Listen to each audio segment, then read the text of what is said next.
दरवर्षीप्रमाणे याही वर्षी स्वाद मसाल्याचा मिरची उत्सव सुरू झालाय।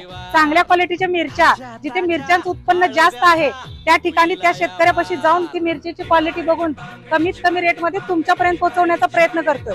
तुम्हाला या ठिकाणी अनेक प्रकारच्या मिरच्या बघायला मिळतील। त्यामध्ये बेडगी असेल, काश्मीरी असेल, लवंगी असेल, संकेश्वरी असेल, गुंटूर असेल। आणि याही वर्षी माझा मसाला कलर, तिखट, टेस्ट वर्षभर टिकून राहिली पाहिजे म्हणूनच तुमच्यासाठी घेऊन आली आहे या सर्व मिरच्या।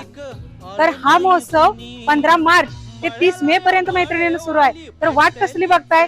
जवळ तुम्हाला जी सोयीस्कर असेल त्या शाखेला जावा आणि तुम्हाला असणारी मिरची खरेदी करा।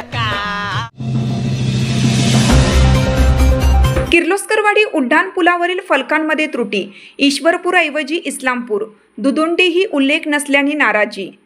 किर्लोस्करवाडी येथील नवीन रेल्वे उड्डाण पुलामुळे वाहतूक कोंडीचा प्रश्न सुटला असला तरी पुलावरील दिशादर्शक फलकांवरील त्रुटींमुळे नवा वाद निर्माण झाला आहे।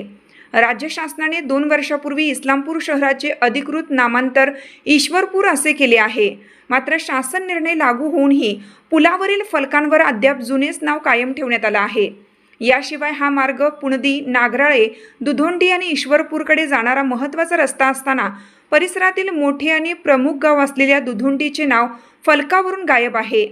यामुळे बाहेरून येणाऱ्या वाहन चालकांची आणि प्रवाशांची मोठी गैरसोय होत असून नागरिकांमधून तीव्र संताप व्यक्त केला जात आहे। या त्रुटींवरून स्थानिक लोकप्रतिनिधी आणि प्रशासकीय अधिकाऱ्यांमध्ये वेगवेगळे सूर उमटत आहेत।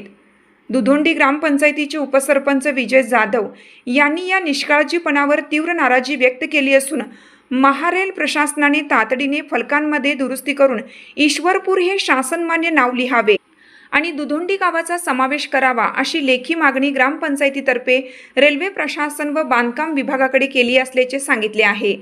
दुसरीकडे सार्वजनिक बांधकाम विभाग पलूसचे उपअभियंता प्रशांत गिरी यांनी स्पष्ट केलं की या फलकांवर संबंधित गावांची नावे घेण्याबाबत त्यांच्या विभागाकडे कोणतीही विचारणा किंवा सल्लामसलत करण्यात आलेली नव्हती।